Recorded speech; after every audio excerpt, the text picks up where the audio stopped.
to the Neurologist Centre.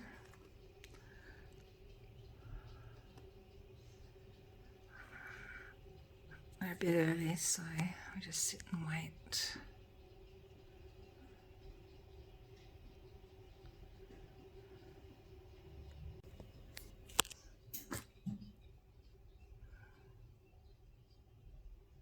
We always get here early, don't we?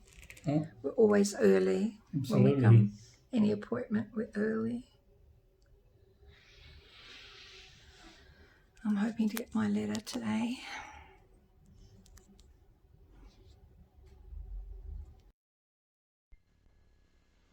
Hello, welcome back. It's been a little while, and for those of you that are my CAA subscribers, welcome back. And if you're here because you're interested in what I might have to say about my hip replacement, thank you for joining me. Please like and subscribe to my channel. I've done this really just to be able to, get through the hard times, try to help people, and really just have somebody to talk to, because sometimes you don't have people that you can actually talk to. So the story so far, I have CAA, which is a brain disease. One of the things, I'm not allowed to take blood thinners. Now I need a hip replacement, and the norm here in Australia is to give anticoagulants for a few days on the surgery, and then after about 3 days go on to a course of aspirin for about 6 weeks. Now, of course, this does cause a risk to me, and where we're up to at the moment is I've been to see and chosen my hip replacement surgeon because of the dilemma with the blood thinners. He asked me to just, discuss it with my neurologist, and for the neurologist to drop him just a little line telling him his opinion. Now, that all sounds great, but the day I was diagnosed with needing hip surgery, my neurologist went on about an 8-week break. So we've been waiting for him to get back. Well, finally, he's back. Now, as usual, I've got some notes here, because if you know anything about CAA, majority of us have memory problems. So excuse me if you see me looking down. I hate doing it, but I think it works a little bit better for us. Okay, so I finally got my appointment with my neurologist. I already had one pre-booked for the 19th of March. I was diagnosed on I think it was around the 22nd, 23rd of December, for my neurologist to come back from his leave. And finally he came back, and finally I got my appointment. So all is good in the big wide world.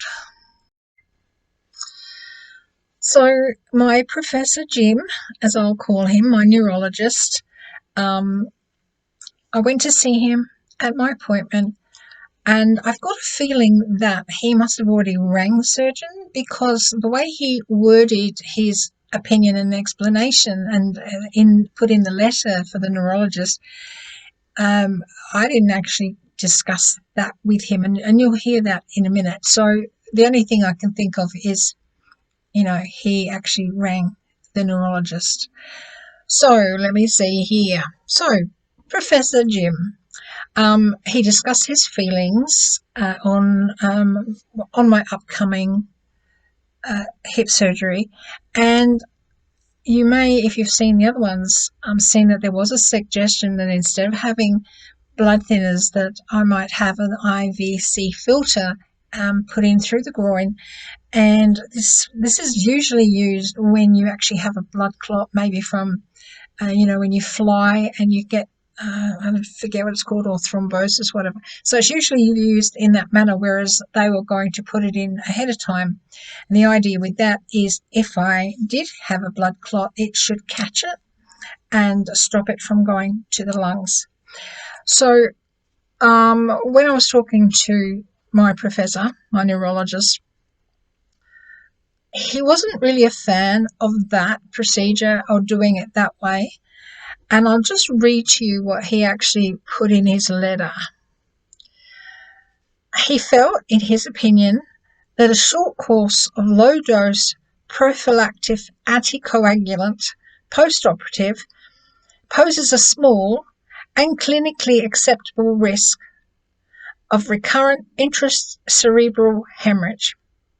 He understands that a 2-week course of prophylactic dose of enoxaparin, followed by 6 weeks of aspirin monotherapy, was being proposed, and he endorses that. Now, that's the bit I never said about. So, and in fact, I think my first, I went and got an opinion from a hip surgeon first, and that's how I first left the message for my neurologist. And I think that's the message he was working on, whereas I did later on change and choose somebody else. So I think he rang and had a chat. But I mean, whether it was the first guy or the second guy, this seems to be the way that my neurologist thinks that's going to work. I'm still scared to death.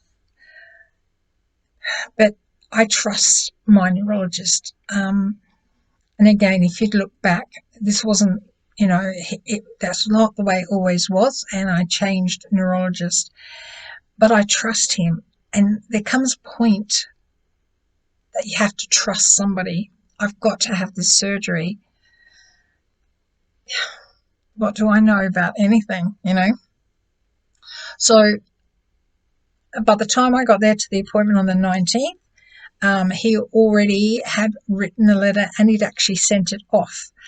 Then when I said, I changed my hip specialist, he had to reorganize another one. And then he made sure that by the next day, which was the 20th, that the current hip surgeon was going to have this letter in his hands. And I actually had an appointment on the 20th. And so by the time I got to him, he had this letter from the neurologist. And so he okayed that was all doable and that we can go ahead, and we can definitely go ahead with the surgery that is planned for the 6th of April. Then, of course, with that set aside, he got on talking to me about how I've been, what happened with the PET scan that I was supposed to have, because back in September when I saw my professor, my neurologist, he wanted me to go for a PET scan, and that was, I already had the pain from the hip at that stage. For some reason, I could not bring myself to book and have the PET scan. I was terrified. I've had every scan there can be over years and years. Since 2014, I've had that many MRIs. They don't faze me. CAT scans don't faze me. But for some reason, I did not feel comfortable having this PET scan, and I purposely did not book it, and I did not go because we were going to use it as a measuring stick, basically. We were going to, see how I progress. And because I really didn't want to have it, and then, if it was just for kind of, measuring purposes, I felt, well, then I'm going to go and have to have another one at one point to be able to see how it all goes. So I felt a bit guilty, but I was honest with him and I just said, look, I just couldn't bring myself to have it. But he asked me, he says that it is a part of being able to look after me. And so he asked me, would I reconsider and go and have another PET scan or go and have a PET scan? And so I agreed. So I have to book one. I have to book an appointment for after my surgery, like about 6 weeks after the surgery, to give me time to have some kind of healing process. So I'm going to go and do that.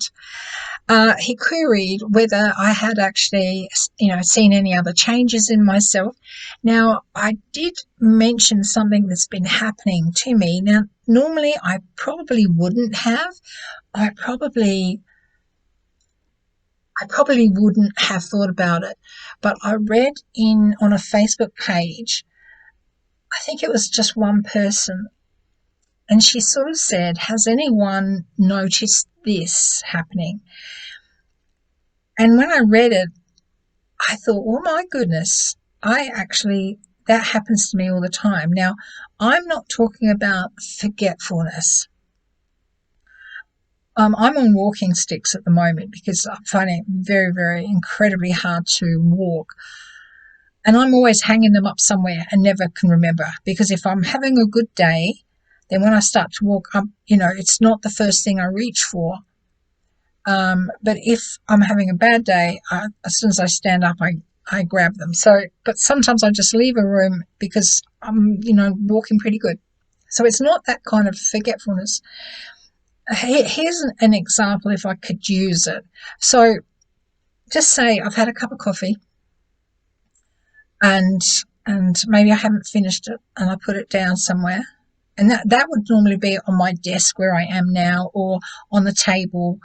And then I think to myself, oh, I'd like another cup of coffee. I'll go and get that cup, which I didn't rinse out yet, and I'll rinse it out and I'll use that. And then I can't find it. Like, I literally cannot find it. And it might be a cup. It could be anything. It could be my bag, anything. So it's not based on the size of the object. And I just can't find it.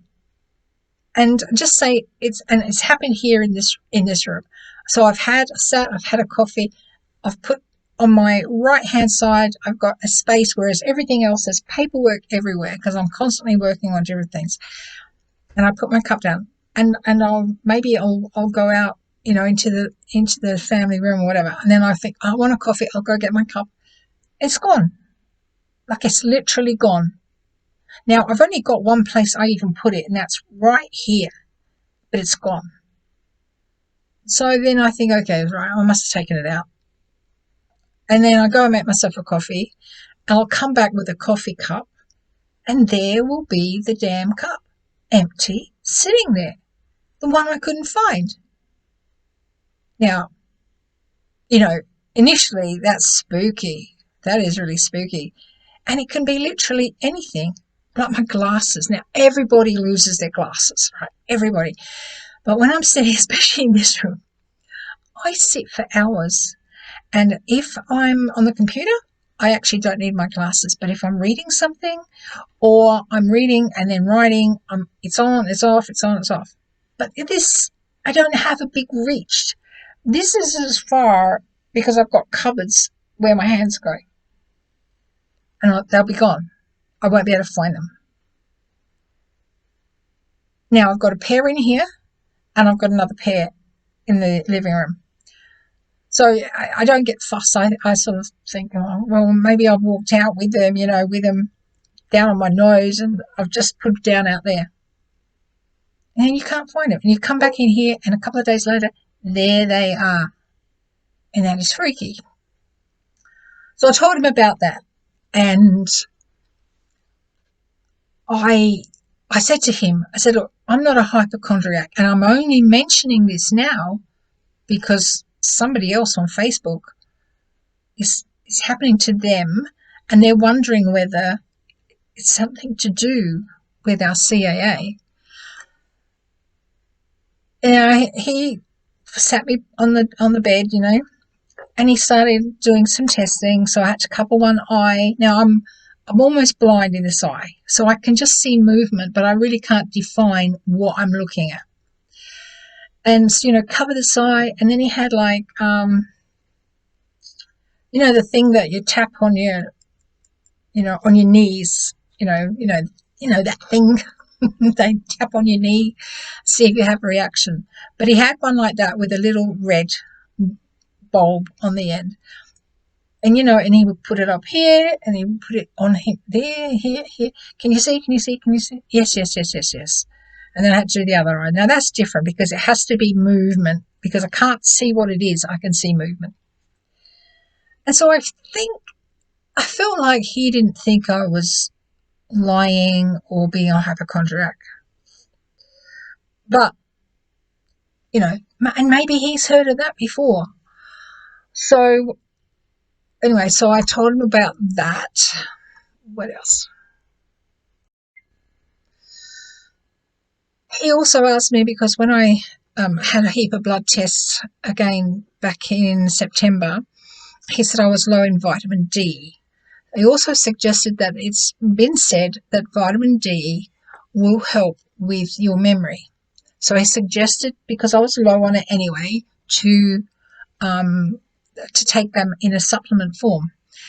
Now, I do believe that somewhat my memory changed for the better.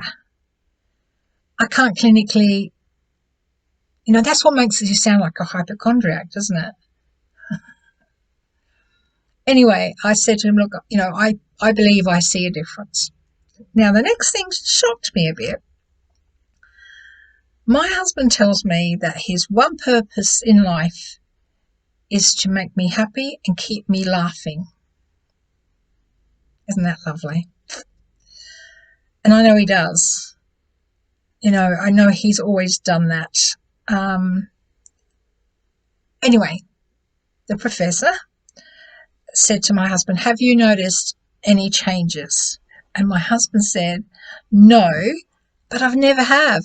Now, is that just a man thing? Because, half the time we've been together 35 years. We're all the same. If we're on the Facebook or whatever, and they're doing, yeah, blah, blah, blah, blah, yeah, blah, blah, blah. Is it that he doesn't see it? He doesn't want to see it? He doesn't want me? Because I know that he's one of these people that he feels that you can kind of, if you keep positive,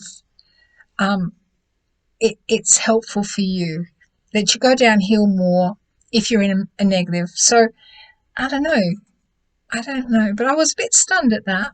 But when I looked at my doctor, because I thought, oh, now he's gonna think I'm a hypochondriac. But you know what? I reckon he's heard it before. I reckon he has. What else did we do when we went to the doctor? That was about all, really. I did get the chance. There was a trainee sitting in, and I actually said to my neurologist, would you mind if I just had a chat to the young gentleman? And he said no. And he said to the guy, is that all right with you? Yeah. And I just said, I just would like to say, as a CAA patient, that one of the biggest things we find is we are dismissed. We are not treated with the respect that we feel we should all be treated with. When we get diagnosed, it's usually vague, short, sharp, no real information. We don't get follow-ups. Most of us, I bet you, most of you have gone at least more than a year. If you've not had an episode where you've had to go to the hospital. I was diagnosed, and I, for 2 years, never got a call back to come and get a check-up or a follow-up. And the only I made contact first because I wanted to know some information, because I wanted to go get some travel insurance. And that's when I realised, no, I'm not being wrong here. The guy who I'm under in this other hospital is a complete useless piece of human matter. And that's why I changed back to the guy I've got now. I had in 2018 for about 4 years. But I said, please don't dismiss us. Tell us all the information. I know that a lot of doctors don't know. But you be the one to change that. You tell us in simple terms everything there is to know. And he said he would. Who knows? Maybe I have changed a future neurologist. I don't know. But that was about all we really had to discuss, I think. We booked another appointment for July, where we'll get the results of the PET scan. I'm going then for another cognitive impairment test to see how, because I had one in September, see how that compares. And then also I have an appointment with the neurologist so that I can go in, have my cognitive testing, and then go straight in and see him for the results of that. So that's about it for now. I do want you to please note, I am not a doctor. I know nothing about medical situations. I'm not giving you any kind of advice. The things I tell you is my journey only, and you should ask your doctor or your neurologist. Don't ever go on what anyone tells you worked for them, because you are an individual. And what you have, even if you've got CAA, you may have many underlying problems. So, I've just given you my neurologist's take on taking blood thinners for an operation. You must not. You must check with your own neurologist. It's very important. Thank you for being here. You have, over the last year, you guys have really helped me, and I thank you for that. I didn't know I was lost. I felt alone. I didn't know, what to do, why I was feeling this way. I knew lack of information and even lack of being able to tell people around me, because only a handful of people even know I've got it. My episodes or my seizures are few and far between, and I don't think I've got anything underlying that keeps surfacing. But when I started this channel, it was purely because I needed to talk, and I didn't know whether it would help any person, whatever. I've got over 500 subscribers now, which is amazing, and I never thought that would ever happen. I'm also at the moment integrating my hip replacement surgery journey as well. But I thought, if you've got CAA, this information about the blood thinners, etc., and really regarding anything, would be interesting to you, because I never gave it a thought about that ever being a problem. So please like, subscribe, share.